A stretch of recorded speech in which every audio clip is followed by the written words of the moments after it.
मंगल भवन अमंगल हारी द्रवहु सुदशरथ अजर बिहारी। होई है वही जो राम रचि राखा, को करे तर्क बढ़ावे साखा। रघुकुल रीत सदा चली आई, प्राण जाए पर वचन न जाई। राम सिया राम सिया राम सिया राम। जय श्री राम दोस्तों, कैसे हो आप। हमारी चैनल में आप सभी का स्वागत है। मैं हूं आपका दोस्त जयेश वाघेला, फाउंडर ऑफ धार्मिकस्टोरी.com एंड सीक्रेट मिस्ट्रीज।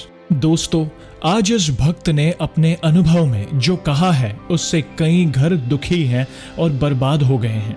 लेकिन जैसे हम सभी को पता है कि जहां हमारे बजरंगबली होते हैं वहां दुनिया का कोई संकट टिक नहीं सकता। आखिर क्या हुआ था इस भक्त को और कैसे हनुमान जी ने इस भक्त की सहायता की, आइए जानते हैं। तो ध्यान से इस वीडियो को देखिए और समझिए।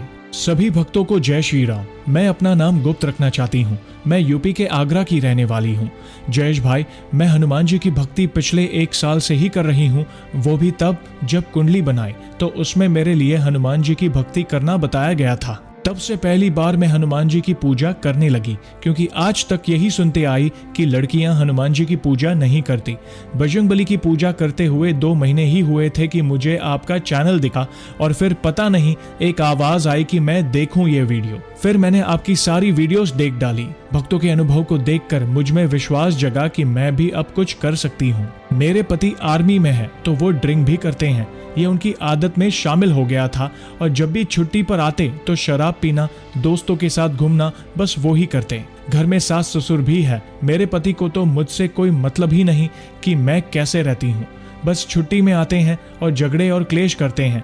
ये सब होने पर मैं बहुत रोती रहती थी। फिर मैंने मायके जाकर 2 बार संकल्प लिया, एक बार 100 पाठ का और एक बार 11 दिन का संकल्प लिया कि प्रभु मेरे पति आपकी शरण में आ जाए। फिर मेरे पति, जिन्होंने आज तक कभी उपवास नहीं रखा था, वे हनुमान जी के व्रत करने लगे, हनुमान चालीसा पढ़ने लगे और खुद कहता है कि मैं अब शराब छोड़ना चाहता हूँ। एक दिन फिर से हमारे बीच बहुत झगड़ा हुआ। झगड़े तो खैर अब आम बात हो गई थी और रोना भी आम हो गया था, लेकिन उस दिन जो आंसू निकले वो प्रभु तक पहुंच गए कि हे प्रभु, ये शराब हमारा रिश्ता खत्म कर देगी, प्लीज हमारे रिश्ते को बचा लो।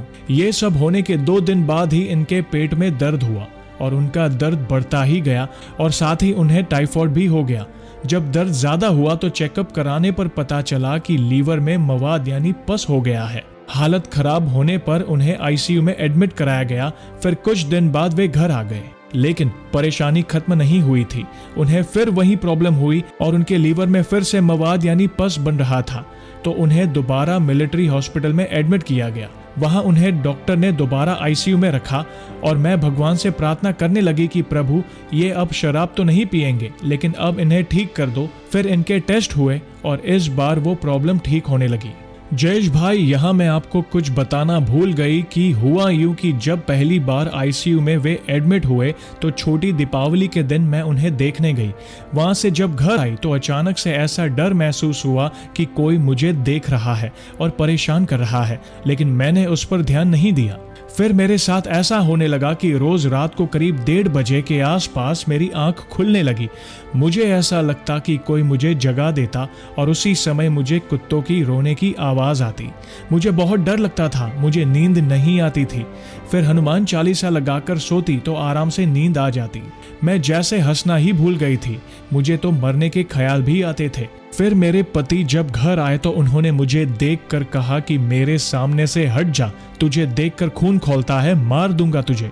मैं बस यही सोचती कि क्या हुआ है इन्हें, क्यों ऐसा बर्ताव करते हैं। मुझे ऐसा लगता कि ये मेरे पति नहीं है। जयेश भाई, उन्होंने मुझे मारा भी और मैं ये भी नहीं पूछ पाई कि क्यों मारा। फिर सारा काम करके मैं रोते रोते सोई तो मुझे वे बोले कि खड़ी हो जा, सो कैसे रही है, दिन भर आराम करती है, चल काम कर। और उन्होंने मुझे फिर से मारा। फिर 3 दिन तक मेरे साथ यही होता रहा। रात में कोई आकर जगा देता और दिन में मेरे पति से मेरा झगड़ा होता। तीसरे दिन तो हद हो गई कि मेरे पति ने मेरे गले में फंदा डाल दिया कि अब मैं तुझे मार डालूंगा। फिर जैसे तैसे मैं बची और दरवाजा बंद कर लिया और मैंने सारी बात अपने मायके बता दी। मायके वालों ने कहा कि इनकी हालत ठीक नहीं है, तू कुछ दिन रुक जा, छुट्टी खत्म होते ही तुझे बुला लेंगे। मैं हनुमान जी के मंदिर गई और खूब रोई। कि प्रभु मेरे साथ ऐसा क्यों हो रहा है। वो शक्ति आपसे बढ़कर तो नहीं कि आपसे ना रुके। और वहीं हनुमान चालीसा का पाठ करके घर वापस आई कि वो सब रात में ना हो। लेकिन फिर से रात को वही हुआ और मैं डर के मारे रोने लगी। सुबह होते ही मैंने सोचा कि अब नहीं जीना मुझे। मरने के लिए मैं दवाई लेकर देवी माँ के मंदिर गई, क्योंकि मैं उन्हें भी बहुत मानती हूँ। मैंने उनसे कहा कि अब आपके मंदिर के सामने ही खड़ी होकर मैं अपनी जान दे दूंगी।